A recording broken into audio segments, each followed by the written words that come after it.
Our webinar. Thanks. Great. Welcome, everyone. This is the second meeting of the Government Transition Advisory Committee's Districts and Council Operations Subcommittee. Today is Tuesday, December 12th, and we will be here from 11:30 to 1 o'clock. My name is Julia Meyer. I use she, her pronouns, and I'm the Engagement and Community Participation Manager for the transition.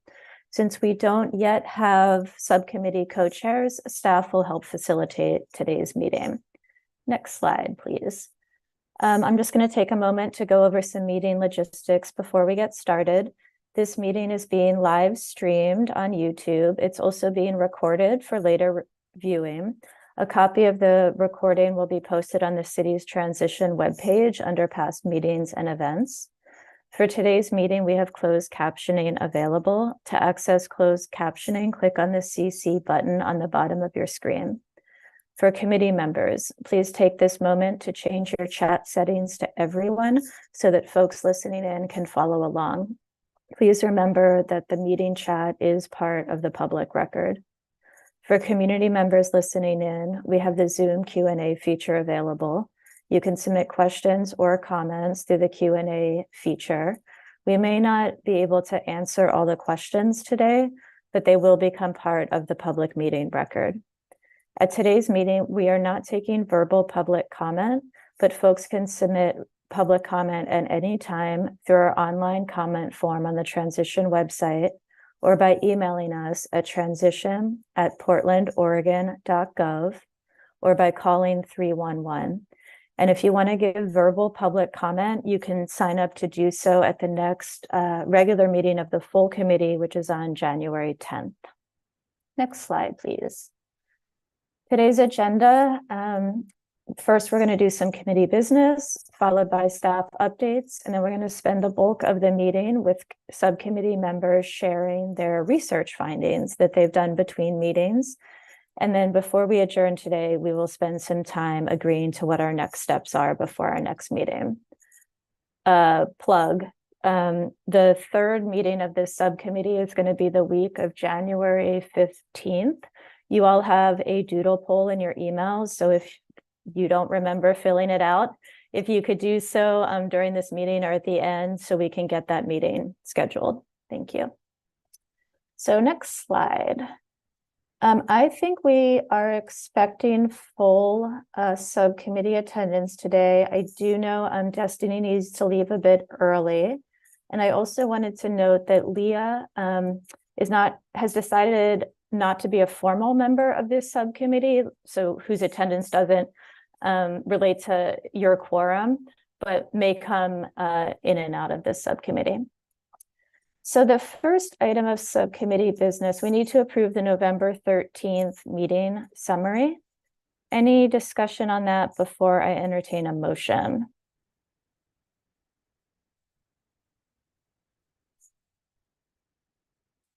Okay, seeing none, can I get a motion to approve the November 13th meeting summary?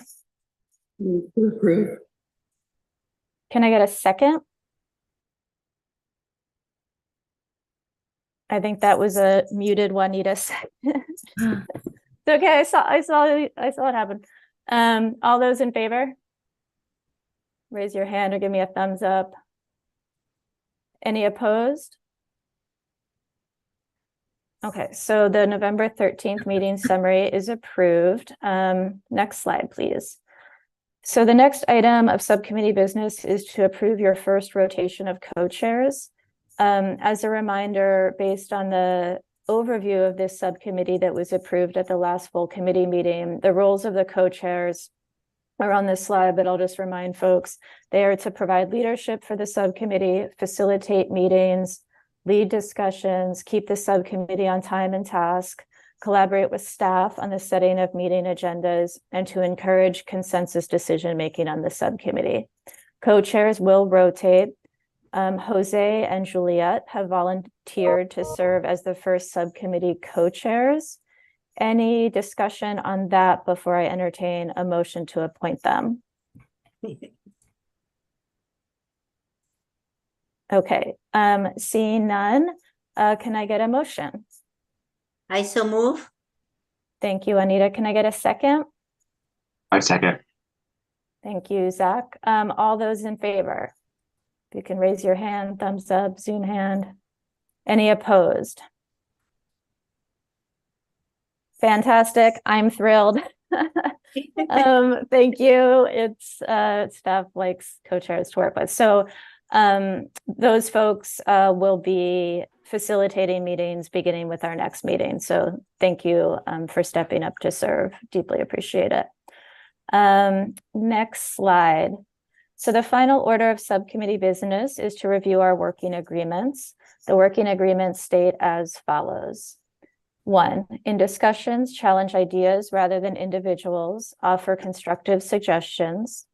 2, approach different opinions with curiosity, seek to understand. 3, keep the needs and concerns of the local community and the larger region at the forefront of the work. 4, arrive on time and prepared to the best of your ability. Let the group know if you are unable to attend a meeting. And the co-chairs will aim to incorporate tools for breathers. Next slide, please. Oh, sorry. No, I'm behind. 5, keep multitasking to a minimum. 6, keep focus on the objectives of the meeting. Utilize co-chairs to note additional topics for discussion by submitting topics in writing via email. 7, honor the decisions of the group. 8, contribute to the overall success of the group by finding ways to participate that best meet your needs. 9, step up, step back, collectively work to ensure that every member who wants to be heard is heard. 10, embrace conflict and work with your fellow committee members and staff to find ways to give each other feedback. The co-chairs will aim to incorporate various feedback tools. And 11, use I statements. Next slide, please. So we just have some time held on the agenda for staff to provide any updates that relate specifically to this subcommittee's charge. So I'm going to turn it over to Tate and Diana. Can you hear me okay? Yep. Okay, good. I was like, I don't know what that means. Well, good morning. Or close to afternoon. This is Tate White, she, they pronouns. I think most of you know me by now, strategic project manager with the team. So I did not prepare formal remarks. As you might remember, between our last meeting and this meeting, I took just over 2 weeks off, which is the most I've taken off in the 6 years I've worked for this city. So that was nice. However, I've been kind of hard back at it since I've been back. And last week we did convene an internal group for talking about onboarding planning.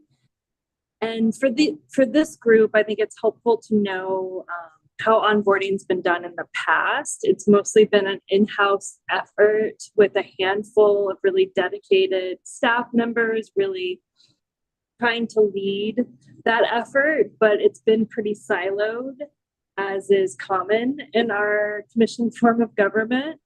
And so everyone's really excited to have an opportunity to have a more coordinated, sort of streamlined process for onboarding elected officials into the future.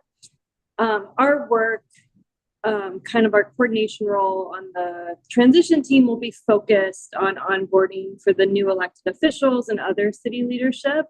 However, we're coordinating with Bureau of Human Resources because they'll be continuing to improve employee onboarding. And then other members of the transition team are working on change management and employee communication. So we're going to try to make sure any work we're doing for one can be useful for all these other efforts and coordinating them. And we'll talk a little bit more about that later. Other updates is we had our second meeting of the internal council operations work group yesterday. And I think Diana can speak to how overwhelmed I'd say the city attorney's office is looking at the next year and all the work that needs to be done, especially for code updates. They're a very competent team and they're very professional. And so I think they're just, as we all are, a little intimidated by the work that needs to be done over the next year. So just want to mention that even though we're going to do our best to coordinate the work of this subcommittee with the internal work that's being done, we do need to be as respectful of their time as we can be.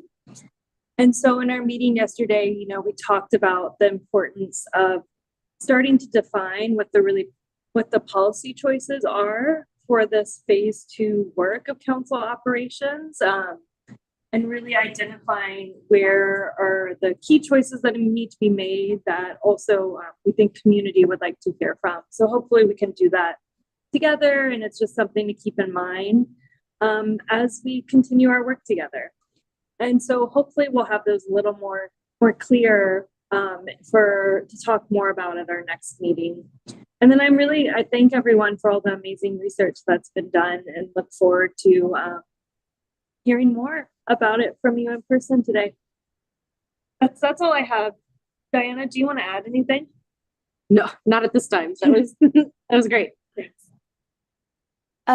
Thank you both. I'm wondering if you could maybe add just an update about the facilities resolution that was approved at council since this group last met.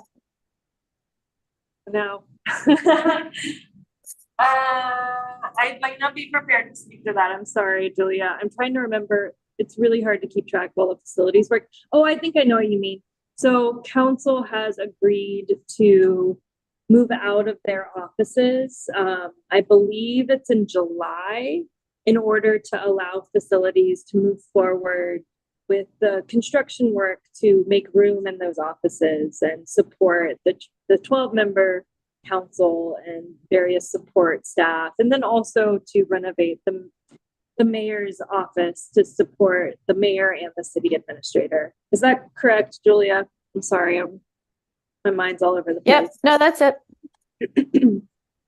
Thank you. I will say it's going to be a tight turnaround, but our facilities colleagues are just amazing, and we'll be moving forward with that. Joe. So, Kate, thank you for telling us when they're going to start that process and saying that the facilities people are amazing. Is it their best guess that they're going to be able to be ready for the new council to occupy their offices when they take office in January? Yes, that is what they're aiming for, Joe. And thanks for joining us. I hope you're feeling well and continue to heal.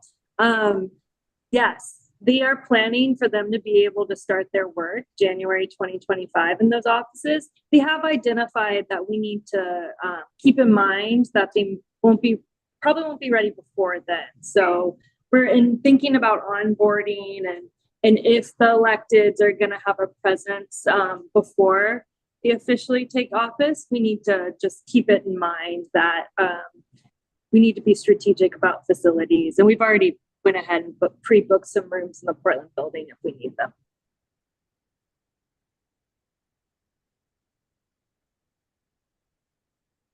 I actually see a question from Zach about council sessions will continue to be virtual beyond January 1, 2024. I think it's till March, I think. No, it's not that late. It's not that late.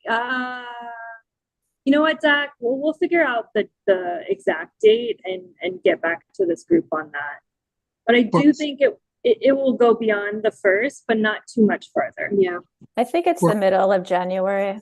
Right. For a whole different reason, I've been informed that they expect to be into their new council chambers middle of January. So allowing for a little bit of slippage, they should be there by the end of January. Yes, the night in the 1900 building council chambers. Yes. Okay. Any other questions or comments related to the staff updates before we move on? Okay. Thank you. Let's go to the next slide. So as I mentioned earlier, we are going to spend the bulk of today's meeting with folks kind of sharing out what they found since our last meeting, and just deep appreciation to everyone who did their homework. It means a lot, and it just really accelerates the work. So next slide, please. Just to ground us, I want to remind people about the timeline that is in our subcommittee's overview that was approved by the full committee at its last meeting, to kind of remind you about where we are and where we're going. So we're at this first phase right now, which is collecting and evaluating data and information. And so looking forward in February and March, our goal is to be gathering input from others. So just as we go through and you are listening to your peers share out the work, you're listening to staff share kind of their work, just think about like, okay, are we at a point with some of our charge that we can begin to evaluate the data and information that we have? And or is there missing data and information that you all need in order to do that evaluation to set us up for the gathering of input, right? We're going to spend more time doing next steps at the end of this meeting than we would in most meetings, just so we can really talk through this. But just I wanted to remind you about that, and just as you're listening and as we talk through our work, you know, what's missing for you? Are you feeling like ready to move on to some next steps? Okay, next slide, please.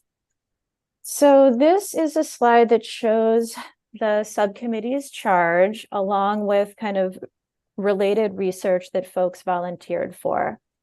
Joe, go ahead. I may have missed this last time. Could you go back one slide?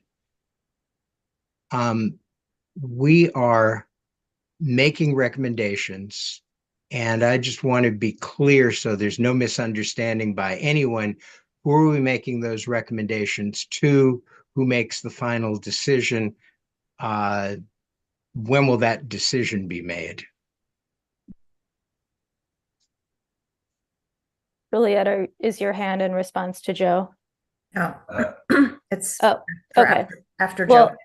Well, thanks. Sorry. So, and for staff who are in the room together, you know, let me know if you want to add anything. I guess it's my understanding that the bulk of these recommendations, with the exception of onboarding, are for future council and the future elected leadership of our city, who will not be in office until January of 2025.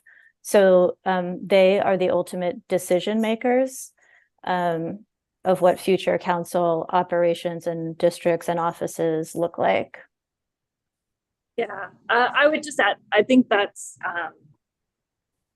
all correct, Julia. I think the final decision makers are that 2025 council. I will acknowledge that, like, because we are making these recommendations in advance of that, you can think of making recommendations to the transition team and the city attorney's office and the work that we're doing together to form the ultimate deliverable that we'll hand over to the new council. Thank you, Tate. Juliet. So maybe I'm jumping ahead here, but I felt like the first pass on our research was just the tip of the iceberg for me, and that maybe there were better ways to go at some of it. So I'm looking at this timeline and thinking, and I'm glad this is going through January, you know, how do we know when we're done with that first part and ready to go to gathering input? And then, you know, at what point and by what process are we going to synthesize? So for example, Jose and I were kind of overlapping.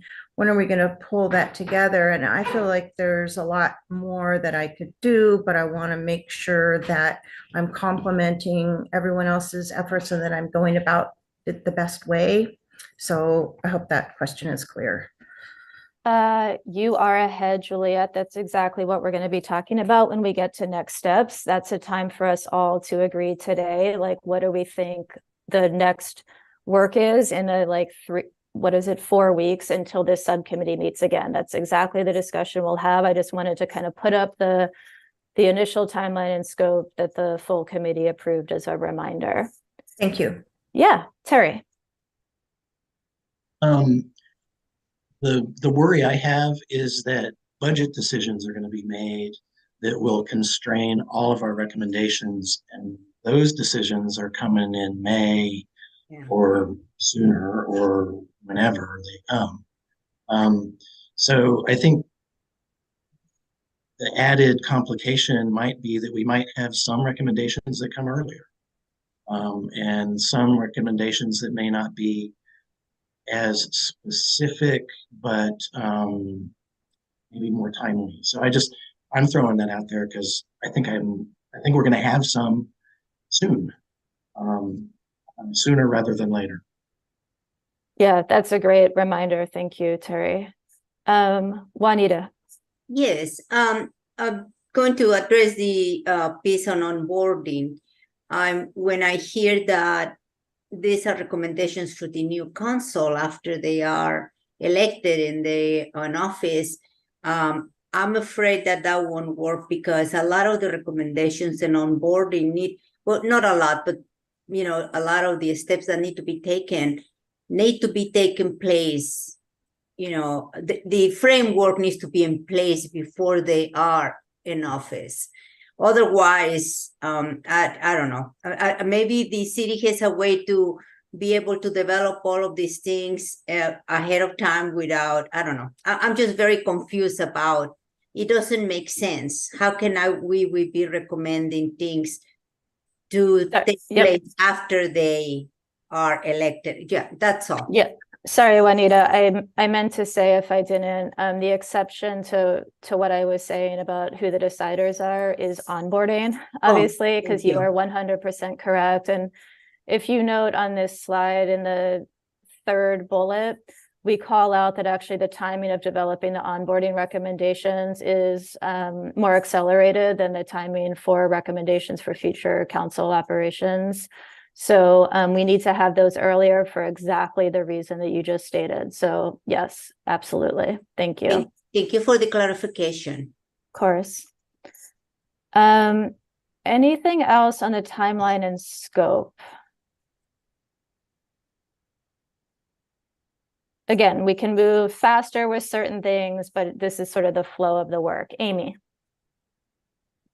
Yeah, just to piggyback, in the just initial research with the committee recommendations, a lot of the recommendations would come down to what the staffing looks like for those committees.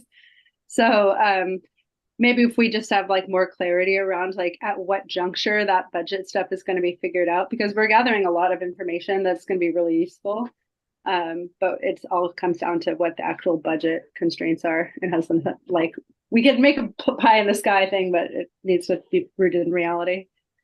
Yeah, and I think that relates to Terry's point, and agreed. So I think maybe what staff could do is we could kind of do an overlay of this slide with the key kind of milestones of the 24-25 budget development cycle. Because I agree, I think that would be helpful.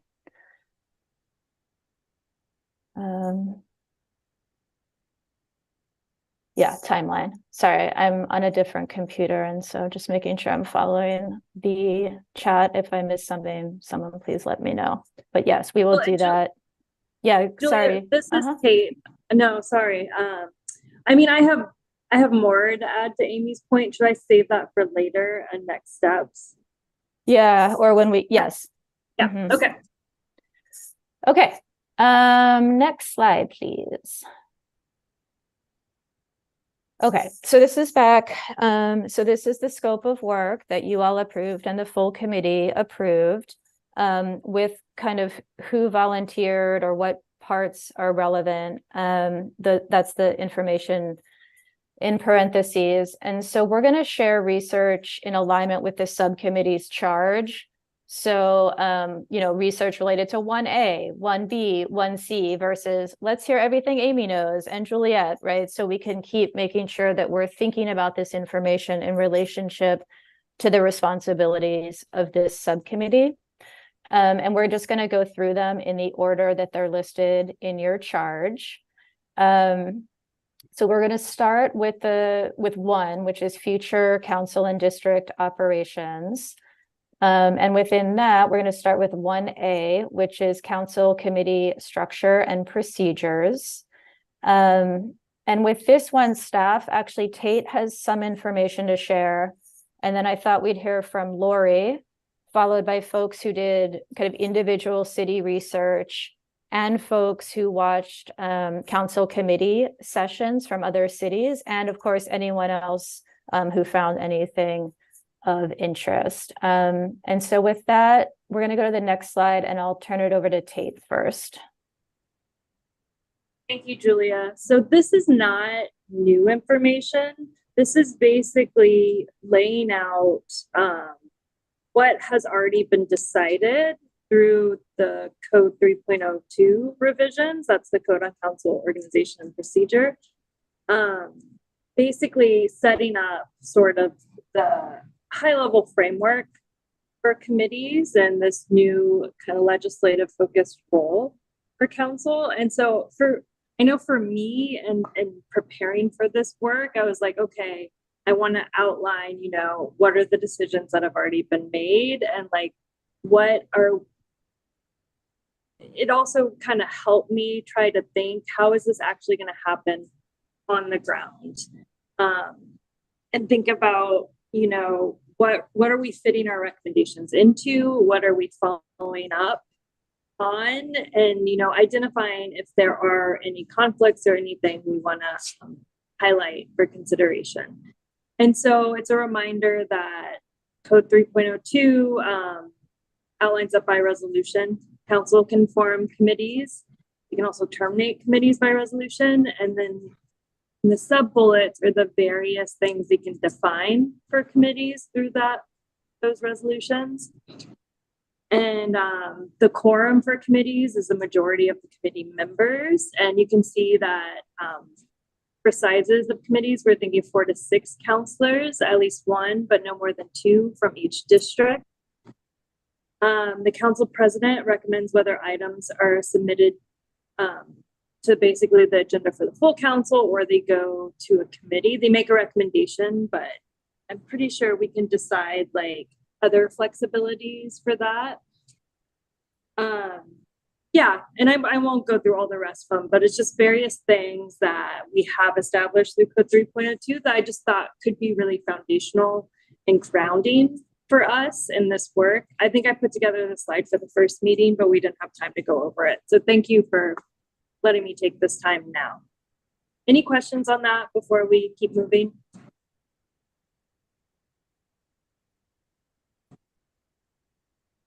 Thank you, Tate. Lori, do you want to tell us what you looked at and what you found? Sure. I had a pretty easy assignment. I had the list of cities, and I looked to see the number of standing committees per city and the number of members per standing committee. And then the other question was whether they had term limits. And I was fortunate that Terry had already done a lot of this work. So I took the opportunity to just check all of his work because it was interesting for me to go in and look at all of the different cities. And so what I found was that number of standing committees, anywhere from 3 to 24. But if I looked at the average, it was about 7 standing committees in each of the cities. And then as far as number of members, anywhere from 3 to 7, an average of about 5 there. And as far as term limits, I couldn't find any. I couldn't find anything written about how long people could be on those committees. It appeared that they were there, as long as their tenure on the council. And I didn't dig really deep, but I did look in some codes here and there and didn't find anything. So that was it. Thanks. Thank you, Lori. That is awesome. I'm not going to call on people in order, but if folks who did kind of individual city research, watch sessions, have anything to contribute on this 1A, which is not there anymore. Well, yeah, just raise your hands and we'll take them. Terry and then Zach. Appreciate Lori checking my work because it was done pencil and paper and loosely. So I'm glad it worked out. One thing I would point out on the term limits, usually committee membership is set by each term of the council. So between elections, the first meeting after the election, the committees get populated by a presiding officer, and then the term of the committee lasts as long as that term of the council. When they flip from one term to another, like with an intervening election, there's usually some turnover in my experience that I've seen, but mostly not. A lot of people just sit on the committees for a while until they want to change and then talk to them. So that's the follow-up on that. And then I would just say also, the vast majority of the committees were of a membership that was about the size of half the council, just under the quorum of the full council, which makes a lot of sense. So our target membership of 4 to 6 members seems to make sense. I have a specific proposal in mind that might help make more sense, but I'll save it. Thank you, Terry. Zach, then Amy. Yeah, so I looked at City of San Antonio, Seattle, Bellevue, and Tacoma, and reiterating some of what was shared by Lori and Terry, that there among those cities, it was generally 7 to 9 committees. They did have term limits. Most of them were 2-year, but some were 1. So that would reflect similar to what Terry was referring to. And it was at the discretion sometimes of the mayor or of council president of creating new topics or new subcommittees. So they weren't permanent static subcommittees. The membership was often similar to what Terry is saying, like about half of council, but anywhere between 3 to 5 with an alternate. So I think what was recommended or put in 3.02 makes sense to me. And I think the only thing I would add is the regularity in which they were meeting was often at least once a month, and more often than not was twice a month at a regular time, scheduled time. Thank you, Zach. Amy. Yeah, I had the chance to speak with the City of San Francisco, their Board of Supervisors, and from what I've heard from the other cities, they sort of organize them somewhat differently. They have 6 to 7 standing committees, and there's a clerk for each of the committees, and there's also 3 overall general BOS, the Board of Supervisors admins, and also every single council person, every single supervisor has 4 legislative aides, so we're a little bit bigger scale here. During the budget season, they have a committee with 7 people, but all other committees only have 3 people. In the 3-member committees, so all of the work, like presentations, all of the work that might happen at council otherwise happens in the committees, and they don't take comment on specific legislation at the broader board.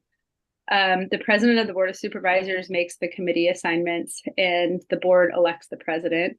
And the president establishes which committees and subjects. So they don't have like a set standing number of committees or subjects that they are. They're always somewhat different. And then something else I asked them on the question about how they facilitate a large group working together, which maybe this is a future question, but I asked them about how they have a large group working together. And they said that California has this thing called the Brown Act, which makes it so members are very separate on purpose, which I think is similar to what we have in Oregon, but they pretty purposefully don't deliberate behind the scenes, and the committee system is really what facilitates a large council working together. Yeah. That's great, Amy. Thank you. Anyone else on 1A council committee structure and procedures? We will talk next steps on this item when we get to the next step section, but yeah, Terry. And I guess I just add one other thing that I was going through when I was looking at my city specific things, but on procedure. And this is where I think Code 3.2 is actually a problem, what they adopted in how the initial procedure of going from the council to a committee and then back to the council again is very well organized in some cities and really badly organized in others because they didn't think about it in advance. It's just really clear to me. And I think that is going to be a problem here with Code 3.2 unless it gets changed or unless there's some more thinking about it. But specifically, a bill gets introduced as a first reader, and then it gets referred to committee where it holds the hearing and everything. And then it comes back from committee on a second reader, which then can be amended by the full council. And then there's a third reader where it's finally adopted. That's the typical legislative procedure. And that's not what 3.02 has right now. And it's not what current Portland has right now because they have sort of the first and second reader and no committees, and all of it happens in the full council session. That's not going to work. And so I need to sort of put that out there as I think there's a procedural issue that we may want to recommend to make the committees work better. Thank you, Terry. Anyone else on 1A? Okay, I'm going to move us along because I want to make sure we get out there what everyone has done, which is really amazing. Okay, so let's move on. We're going to do 1B. So this is recommendations for like what the actual standing committees are versus sort of the structure and procedures of them. So for this one, we actually have some staff sharing too. So Diana has something to share, and then we'll at least hear from folks who research specific cities. And again, anyone else who wants to speak. If we can just go to the next slide, and Diana, I'll turn it over to you. Thank you. I appreciate everybody who took the time to look at what other communities were doing as far as their committees. I had developed a list of some of the common committees that other cities have, as well as some areas that aren't reflected in other communities that we may want to consider. I will caveat all of this with saying that the number of committees we ultimately recommend to the next council have to be staffed. And so our recommendations are generally going to be limited by how much staffing we actually have available, which is an unfortunate thing, but the circumstance we're working under. So some of the committees that are listed there, I think there are ways in which you could combine them based on our service areas that are different than what is reflected here. This was really a general take from the other communities. And there's probably also ones that, like, for example, the now I've lost the number here. Some of these aren't ones that we necessarily deal with. For example, public health, that is solely in the realm of the county. So that would not be something that we would probably recommend that the next council take on, because it's not a city realm. And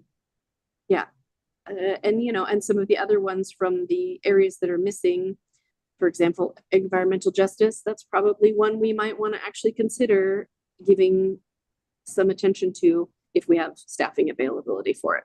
So that's the general overview. Thank you, Diana. So we'll just take folks, anything you learned about standing committees. I thought certainly the folks who looked at specific cities might have something to share, but anyone else, just put your hands up. I'll just call on you in order.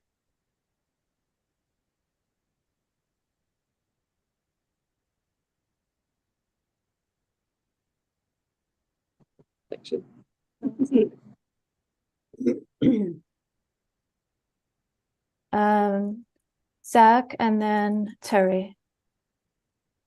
So I just wanted to make sure to share from the cities that I looked at that this is in agreement with what I found common council committees wise. There were several like non-standing committees that were to work on things like the budget or more specialized issues.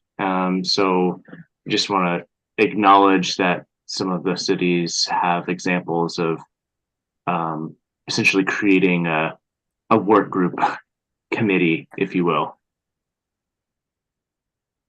Thanks, Zach. Terry, you put your hand down. You're okay? I know this one might not be probably as complex as 1A, but if I just want to pause a minute, or not a minute, probably 5 seconds, see if anyone else has anything on their mind they want to share with this one.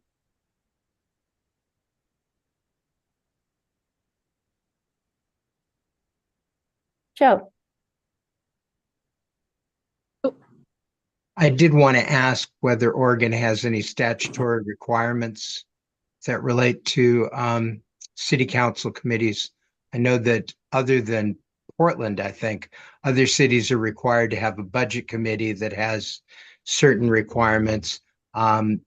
Does Oregon statute require the city to have any committees or run their committees in any particular way? So yes, you're correct. There are some requirements around the budget committee. The council operates as the budget committee. They can, however, choose to have a smaller subcommittee work on initial before it comes to the full council to make the final decisions. Outside of that, I will have to get back to you on whether or not there are other statutory requirements for committee roles. There may be Thanks. something like a public involvement committee. Well, I will look that up. I'm not sure. Yeah, we'll note it and find out. Terry, go ahead. I wasn't going to say anything, but Joe made me do it. So in committee research too, there was something that many cities had as the committee of the whole, which is basically a committee that was basically the whole council at a time. And that's a way a lot of cities will handle something like a budget committee that has to be the whole council. So that the bill for the budget gets referred to the committee of the whole and can hold committee hearings on the budget in that manner. And it's a really useful legislative tool, and I think that ought to be part of our consideration. Thank you, Terry. I failed to put that on the slide, and I appreciate that acknowledgement. Yeah, I've run into those too. Thanks, Terry. Destiny. I just have like a clarifying question of Terry's point. Like, what is the difference of a regular city council meeting and then like the culture, what you can speak on compared to a committee as a whole? The differences. Well, I guess it's a way to take it out of the main meeting. You know, the city council meetings as they are now will hold public hearing right in the middle of it. And this is a way to set it aside, to give more time to discuss things. You're not time limited. You don't have a big long agenda to deal with. You're dealing with one thing for the whole afternoon or something. So that's the reason to send things to a committee, if that answers the question. Yes, thank you, Terry. Thank you. Well, and there are also, as Terry alluded to earlier, there are also some communities where no public input is taken at a regular council meeting. And so for the council as a whole to take information, they sort of have to do it in a subcommittee. I'm not sure that that's the way we want to operate because we enjoy public comment to a greater extent than some communities do. So, but it's an option. Thank you, Diana. I am going to move us on, if that's okay, to 1C. So if we can just go back a slide to the Oops, sorry, another slide. To the scope. Okay, so 1C, this is the last item in the future council and district operations. And the question is how public input is received in a council committee meeting. And I think we're going to start with Jose, and then again, just maybe city-specific folks who watched council committee. Oh, I'm sorry, Amy. Question? Comment? Oh no, I was just jumping in on this one. I can go after Jose. No, you go ahead. Oh, okay. Well, the San Francisco was one of those cities that only accepts public comment on particular legislation in committee. So they don't take broader public comment in the larger meetings. They do have a public comment like time, but it's just not a work session at all. They don't do work on specific legislation in the broader committee. They only are sort of voting on things.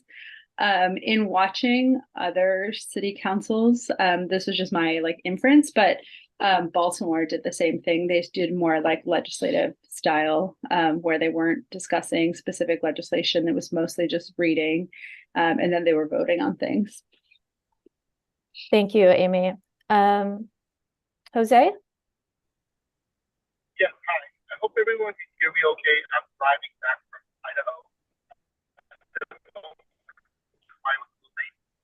I was about to say I can hear you, but then I couldn't. Jose, barely. Why don't you try to give it a go, but I'm having a hard time hearing you. Okay. Well, I sent a spreadsheet out with details of every different city on the slide, how they do it, if it was available. The biggest thing is that all of them do it differently. A few different cities use a website called Legistar that has every agenda from every meeting and subcommittee meeting with different buttons on how to give testimony if you're able to. Some cities, you go on the Legistar and you can't submit any testimony anywhere. And some cities, you can submit for every single committee. So it really depends on the city, what you can and cannot do. And some of them, it's really easy to find how to give public comment. And some cities, you really have to work for it. And it's different. Like some of them, you have to open up the agenda and the agenda will tell you how to give public comment. And other ones, there's specific pages for every topic. And there's like a form at the bottom of the page where you can submit public comments. So there's really a gamut. But from looking at every city, the biggest takeaway for me was you have to make it as easy as possible to find how to do it.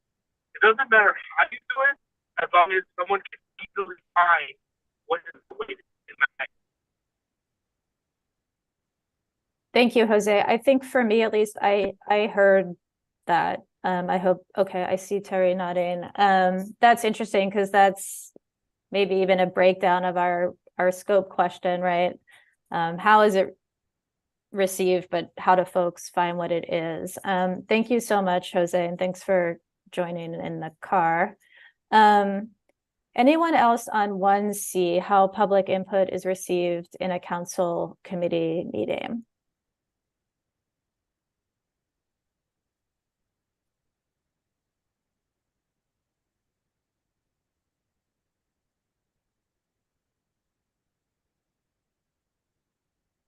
No?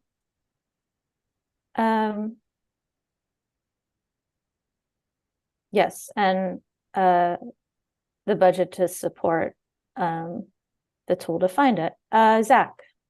I'll just confirm for people who are listening in and who have not done this research, there generally was an opportunity for public comment within subcommittees. Found that some cities, they gave the discretion to the chair of the subcommittee, whether or not they would actually hold public hearing. So kind of similar, I guess, to how we might be managing our committee business. But I just wanted to ensure that there's public comment in subcommittees often in these cities. Thank you, Zach. Anyone else before I move us on to 2? Okay, let's do two. So this is future council districts and offices. There's only one kind of subsection. It's the role of, it's long, bear with me. The role of council districts and offices, inclusive of exploring expectations around district office outreach to the community and constituent relations work. So for this one, I believe, so this is Jose and Juliet, and then city-specific folks, and of course, anyone else. I don't know, Jose, if you can hear me, if you want to speak on this one as well, and then Juliet. Okay, I looked at every single city to see where they had their offices listed, and only one of the cities listed district offices. Everyone else was listed at City Hall. One other city had office hours in district. So it wasn't for all of them, but some district elected officials held office hours at different places. Like 1 week would be at a library, the next week at a community center. They move around and hold office hours, but only one of the cities had district office. Thank you, Jose. Could others hear that? I'm on headphones, which sometimes, yeah, okay. Thank you, Jose. Juliet. Yeah, that was easy for me to follow because my findings concur with Jose's and we did not compare notes. So of all the cities on the slide, I found only one that really has and uses district offices, and that's San Antonio. I will say that I didn't check with everyone. I did infer these findings based on their addresses. And so, because I didn't have time to call all of them, although I wouldn't mind doing that in another pass. But I surmise that most of them use pop-up events, social media, email submissions, and maybe virtual meetings and phone calls to communicate with constituents. I did call Santa Fe for some reason and they took a message, and then I called San Antonio and the person I spoke to was very helpful, asked me to send a follow-up email and copy another person, but I haven't heard back from them. But I would like to take another pass at that because that is the one that has the most established and active district offices. And she sounded quite surprised when I explained what I was doing and that most cities don't seem to have those offices. So I think that example really bears more scrutiny, but for the most part, this is not what cities are doing. So that's why I'm interested in the budget part, because I don't think we should be budgeting for this if it's not a best practice, or, I'd like to understand more why and why not this is happening. So I guess that's pretty much a summary. Yeah. And so they mostly communicate digitally and have pop-up events. I would like to know about their security concerns or what the cost of the security they're providing. I mean, I don't know how you secure a coffee shop or a library, which is where they're having a lot of those pop-up events. So Jose, can you hear me? And does that match what you found? Yeah, that matches. So I didn't really look into why they don't have district offices. I wouldn't go as far as to say not having district offices is best practice. I just think it's the cheapest practice, which is probably why it's the most. Great, Julia, thank you so much for that. Zach and then Amy. So I had a chance to talk with somebody within the who used to work at the city clerk's office in San Antonio, and so maybe shed a little bit more context. And they're having in district offices, I mean, they are very unique in that they have a very huge budget for council. Their average, I think, FTE is like 8.5, which is just enormous. And having district offices, they were sometimes leased, sometimes city owned, or sometimes like a PPP, public-private partnership. So it's kind of a mixed bag of how they set those up, but think like libraries, community centers, that kind of thing is where those were stationed. for the Washington cities that I looked at, they did not have in-district offices, but in cases in which there is district representation, there's often a budget set aside for the office and like a council office to have a in-district event or some kind of town hall. So I think ensuring that there is some in-district activity, that could be something that we could look at for the budget. Thank you, Zach. Amy, then Jose. Yeah, again, I spoke with San Francisco, but they also let me know that also the cities of San Jose, Oakland, Berkeley, none of them had district offices, and they were pretty emphatic, or their staff was pretty emphatic about the safety issue. They said when they onboard the new supervisors, they will often ask for some sort of district office, and they sort of will outline to them, these are the security risks that you're taking. And most of the time that is a deterrent enough just hearing that information.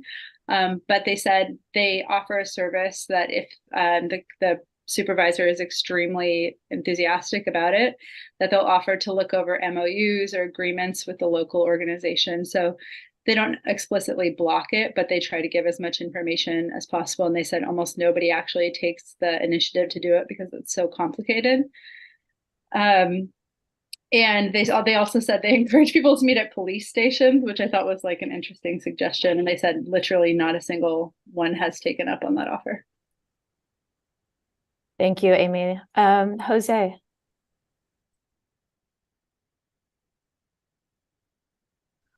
will say that based on these comments, like for instance, Zach said Santa Fe does sometimes have district offices, but I couldn't find anything about that just by looking at the website.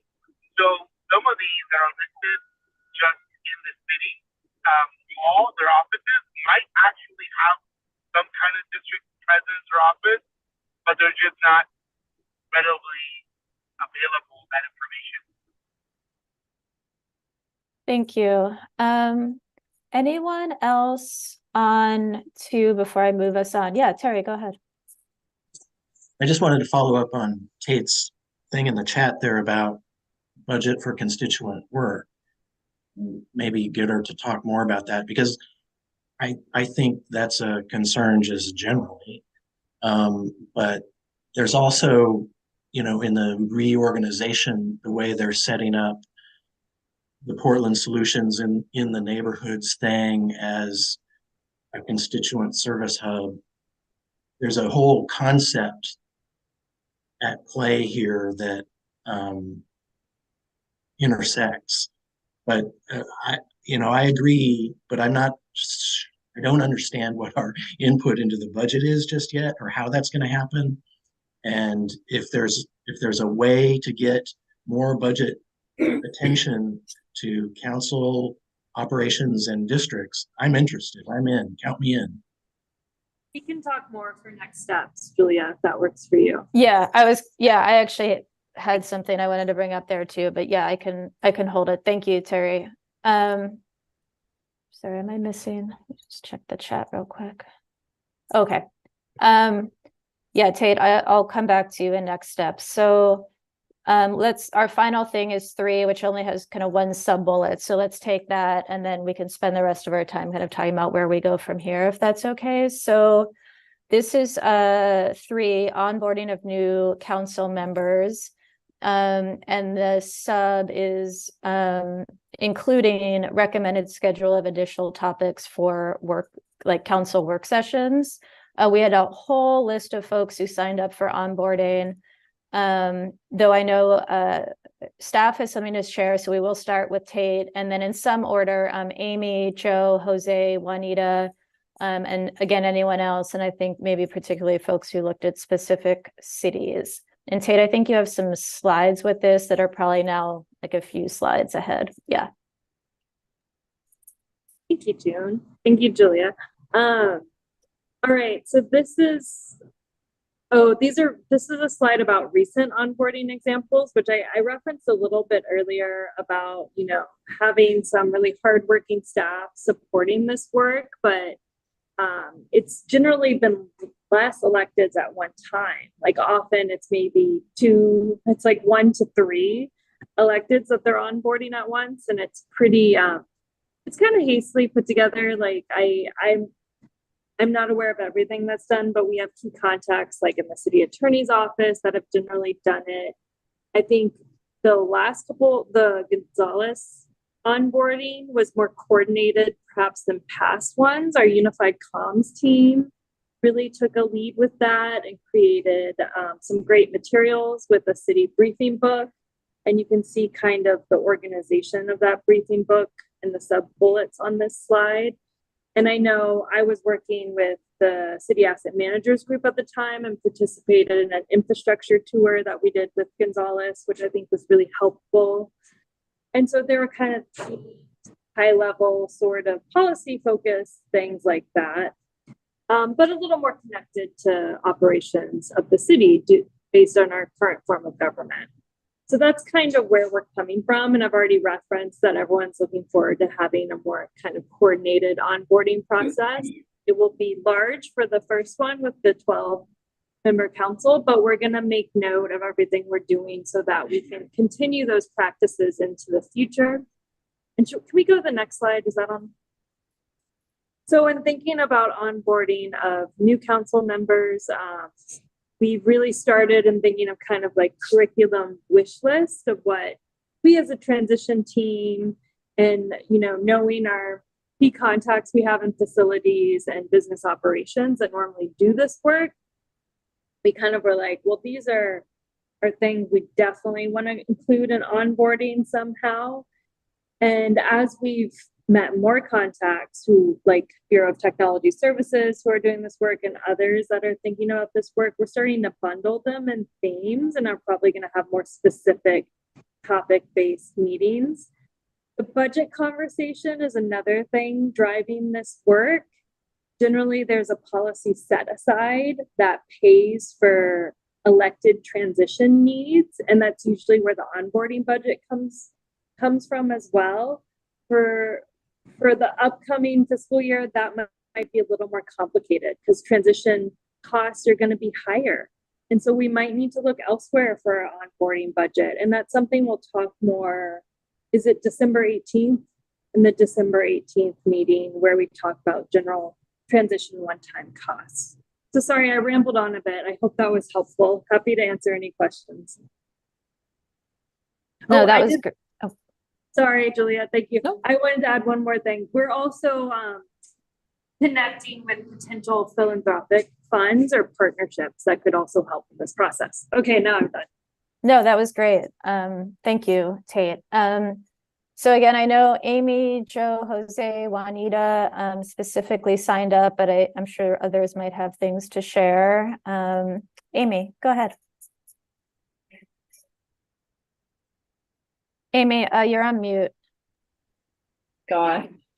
I was surprised to hear how San Francisco onboarded. It was actually less organized than I would have expected. They said they do their best to get to legislators. They get elected in November. They have 2 weeks off. And then there's a month between, or like 2 to 3 weeks where they can kind of get them before the session starts.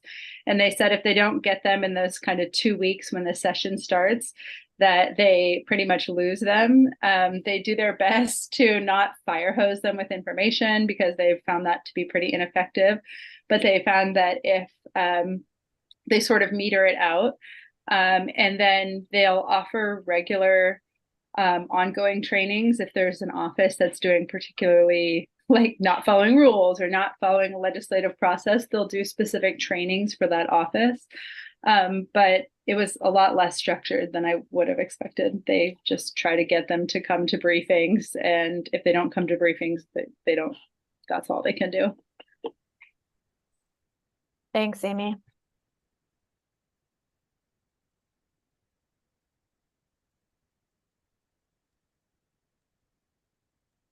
Jill. And then Juliet. So I think that in thinking about onboarding, we're going to have to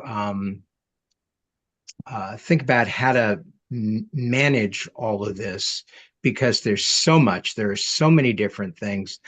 on top of everything else we've talked about, these people are new city employees. And like any city employee, they need to understand how they're going to get their paycheck and how they're going to fill out their timesheets and what vacation policies are, and, everything that HR needs to help every city employee with. Besides all of the functions that we think about for city councils, they also have a quasi-judicial function, and the rules are entirely different. And that training is absolutely essential because that's how city councils get in trouble. And then, especially looking at Juanita's very exhaustive list, there's a whole bunch of stuff about how to be effective as a member of a city council or as a member of any group, about communication, conflict resolution, things like that. I just want to say a word or two about what we've done for the last 6 cycles through the Center of Public Service at PSU.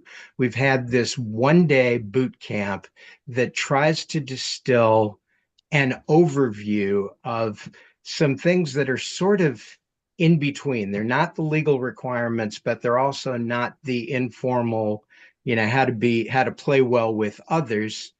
And it's really about understanding what the policy role of council is, what it means to be policymakers, what your role as an individual is, and especially understanding how different this is than any other leadership team anywhere else, that people are elected independently and that they may not play well with others. They may not have complementary skills or temperaments.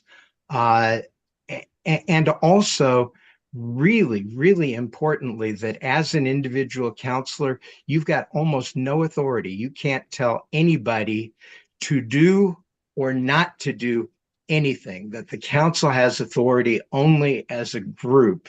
And so, just some of those real basic things that you need to know. I want to put in a pitch in terms of timing for really taking advantage of the month of December between the election and taking office. Number one, people are going to be hungry then. They really want to start doing stuff. They're not going to be able to move into their offices yet. And so that's time when I think onboarding may be more possible than others. There's going to be less competing priorities. And also, for better and worse, they're not yet subject to things like open meeting laws. You can have discussions with them that you won't be able to have in January. I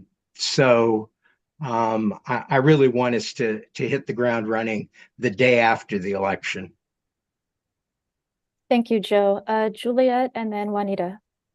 Yeah, so I actually attended Joe's boot camp when I was a new city manager, and it really stuck with me. It was really helpful, and it does kind of fill in the cracks between the, sort of regulatory framework information and the soft skills. One of my mayors used to, and I concur with, the importance of them learning to work as a team and the teamwork. One of my mayors used to tell her council that they were a 5-legged beast. Obviously, it was a 5-member council. That was such an apt description. I mean, they just can't move separately. They have to move as a unit. And I too have seen councils not get trained and get themselves into trouble. And the insurance company didn't require them to go to training, but they really wanted them to go every year around January and February, and staff too. So I don't know if there are insurance requirements in this scenario, but it might be worth checking with the city's insurance company if they recommend or require certain training. And then I was wondering from Amy if San Francisco was happy with how their trainings were going. Did they find them satisfactory to do them in that kind of less formal manner? And then finally, I think that certainly for this new council, they need to have some awareness of change management and its role in the transition and its role in minimizing staff turnover, which will be extremely expensive if there is much of it. So thank you. Thank you, Juliet. Amy, do you want to jump in quickly? Yeah, to briefly answer, they They didn't seem unhappy with it. They have a lot of committee staff to create boundaries for folks. Like their kind of philosophy seemed to be like, once you go off the rails, you'll hear from us. But they didn't seem like that it was like holding them back. I also think they have a lot of infrastructure with the legislative aides, as in like a lot of because they each have 4 staffers. So a lot of those 4 staffers have been staffers. So I think it was less of like a fresh slate than what we're going to work with. Thanks, Amy, and thank you, Juliet. Juanita and then Zach, and then we're going to move on to next steps. Yeah, thank you, Julia. Yeah, I went through several cities in terms of their onboarding process, and then I also went online because there is a lot of information about onboarding. Actually, there's a lot of people doing trainings and selling their ideas.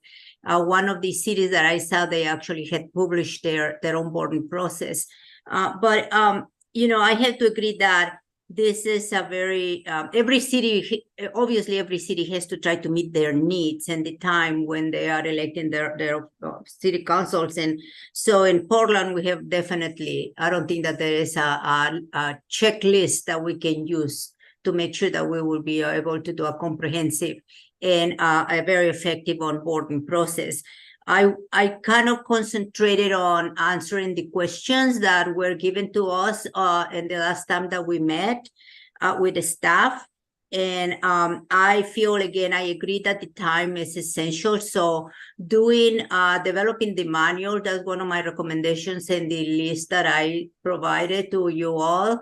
That it is important that they have a way to have access to the information in a way that is efficient and accessible, and that is in their fingertips. So they have questions, they know where to look for them, or they know the name of the person that they need to call to ask for it. It's the most frustrating thing to try to get, because it's a huge bureaucracy and it will be difficult for them to navigate. So to me, that's very essential.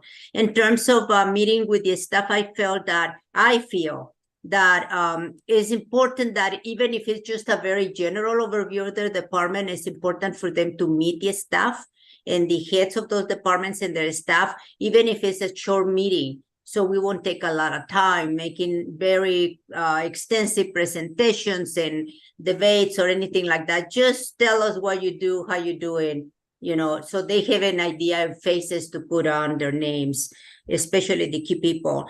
I also think that is very essential that to develop, I agree with the comments that were made before, to develop a team approach. I think when you are taking over an organization that has so many difficulties and the city is facing real challenges, it's important that themselves go through what I call it is a strategic planning session, not to talk about the city, but to talk about in terms of the details of the city, but in terms of where they come from, what do they think their role is, and discuss about how they're going to work together, what are their goals and objectives. I mentioned in my piece that I sent out that we're going to have a team formed by districts that have never been involved or put attention to in the past, and there's going to be very competitive environment. And I think that it's important that from the very beginning, they establish how they're going to work together as a working team, and what are the ways they're going to process their own difficulties and problems. So to me, that would be essential, that the first thing, I don't know if that it would be part of something like the boot camp or what, but it's really critical because we need to prevent from the very beginning that develops a lot of, they're going to be competitive and we won't be able to stop it. It's fine. But we need to give them tools to use to process that competitiveness in a positive way. Let's see what else I wanted to mention in general, because I put a lot of stuff. Like Joe said, yes, I did an exhaustive list. And it's information that I think is critical. One of my pieces that I think is important, and I want to thank you, Joe, for the email that you just sent I think today or yesterday, when you were talking about the policy framework, because I was trying to link that and you helped me by doing that when you send us the policy framework. When we talk about them having very limited time and not wanting them to know every single detail, I think that they're understanding the linkage between the reporting, the management reporting system, what type of information they're receiving from the management system, the reporting process, and how do that links to their policy framework that they will be working within, how they're doing, how that reflects into their legislative process and the decisions that they will be making when they develop new policies. So that linkage is critical, because if that is not clear in their minds, how do those two pieces link, then the whole idea of accountability gets lost, because there's so much going on all of the time. So that, in terms of training, I think is that critical. I didn't add it in the list, but I wanted to make sure that it gets recorded and kept in mind for the transition team, that it is really important that the council understand that linkage between policy framework and the management reporting system that they will be reading every month or whenever they're doing it. Let's see, in terms of the training, I think that it will be important for, I already, as everybody mentioned, that the management, conflict management, yeah, I think it's strategic planning is a very good way to go to, and this will be on a long term, not right now. This actually won't be on the onboarding process, but it maybe within the next year to do a strategic planning with the departments, to talk about issues like housing and the real complicated issues that the city has been dealing with. I just read about the committee made a report about recommendations to how to help the city of downtown, the Portland downtown area, to survive and to improve. Well, all of those have implications for each of the departments in the city. And so how that is going to fall within each of those departments, and the clarity between the council and each of those head departments about what are the roles and how we're going to make sure that those things are happening. Juanita, yes. Juanita, I really apologize for interrupting you. This is really amazing information. We are over, and I want to make sure that we have time to all agree to what we're doing over the next month before you all meet again. So can I ask, Juanita, can you just finish up your thought and then put any remaining thoughts in the chat? And Zach, your hand went down, so if you're putting something in the chat, I love that. And Joe, can you put your thought in the chat as well? Okay, I will do that. Thank you. Well, if I don't put it on the chat, because I think I need to look into what I said and what is there still, but I will send you an email with those things. Yeah, no, thank you all so much. Yeah, no, I appreciate because this is such a fascinating area that I can keep on talking for another hour. So thank you so much for making me aware of time. No, and thank you all. I mean, I said it before, but really on behalf of the transition team, it is so helpful to all of our work to have folks actually kind of rolling up their sleeves and doing work between meetings. So thank you to everyone for the research, for being on the phone with other cities. It's really amazing. So can we go ahead to the next steps portion of the slide deck? So as a reminder, if you haven't done the doodle poll for the third meeting of this group, please do so, today. But all of the dates were the week of January 15th. So we basically have a month. So it's like, what can we collectively get done in a month? I know there's some holidays in there. If we can go to the next slide, which is again just a reiteration of our scope. And so I think remember, we are in this phase in our timeline of data collection, data and information collection and evaluation, right? Before there's sort of an input gathering. And so I want to go through these one by one, just as we did sharing the research, and kind of ask folks like, are we at the point where a volunteer or volunteers in the next month could begin to do some evaluation of the data and information that you all and staff have already collected, and or sort of what is the missing data and information that we could have volunteers collect over that next month. So for 1A, so we're in future council and district operations. 1A, which is, I realize, a very big chunk, committee structure and procedure. We have a lot of information. Do folks feel like over the next 4 weeks, one or multiple of you could be doing evaluation of the data and information that we already have? And or is there someone interested in collecting data and information that we're missing? Juanita, is your hand up from earlier? Yes, let me take it out. Yeah, no worries. Terry, go ahead. Terry, you're muted. I am interested in 1A, B, and C. And I do think we have a decent amount of information, and what we don't have, we can find. But I'm awfully opinionated about some of this stuff. And I'm also not yet bought into the fact that we need to be staff limited. Because if we are, we have a tail wagging the dog problem with setting up a new government. So anyway, I'm in. I have some ideas and ways to work through this, but I may not be the right guy. So I mean, I'll respond to that, Terry, but I mean, I don't have any special knowledge or influence here, so anyone else speak up. I mean, I guess, and like, for instance, this staffing considerations came up with, you know, how many standing committees can you have, right? And is that somehow limited by how many staff? I don't think we're at the point of like, well, we think council is going to pass X amount of budget, that means Y amount of staff, therefore we should have Z number of standing committees. I think you could do research in a like, this is what most cities do, this is what we think would work for Portland. A consideration, a limiting factor on the number of standing committees is the number of staff. Like, I guess, I don't think it limits us in the recommendation side, but Tate, I see your hand. Yeah, thank you, Leah and Terry. So I think the economic forecast has already gone to council. I just want to be really transparent that the city of Portland is facing more fiscal constraints than they have in years.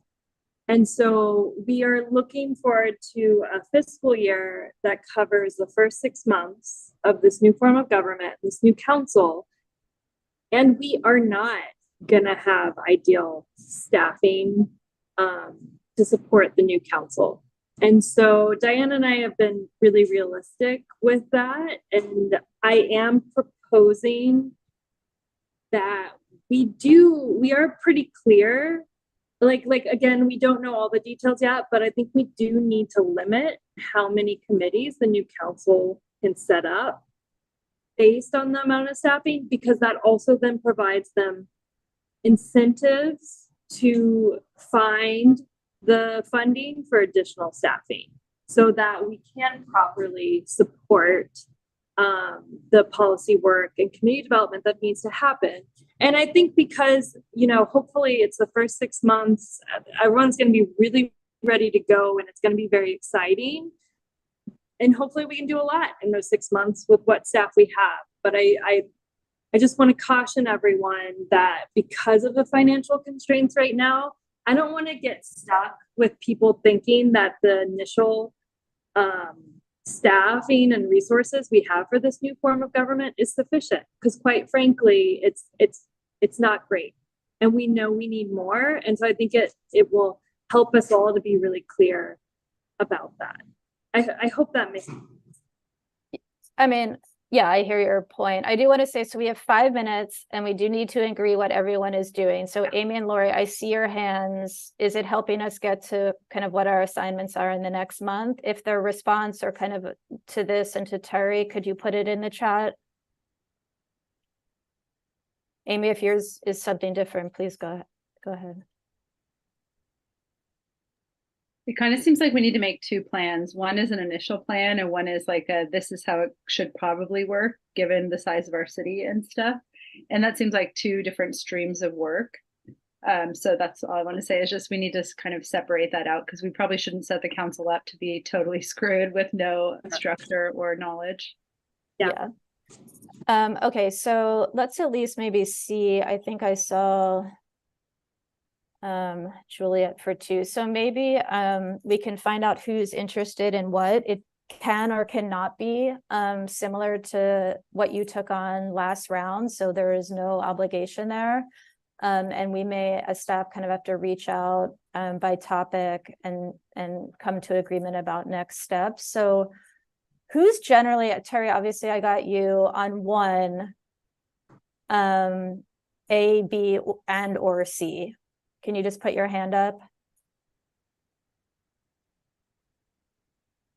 Juanita, is that your hand for 1A, B, or C? Juanita, you're muted. No, I wanted to say when we get to the onboarding, I have a question, but I will wait until it gets that turn.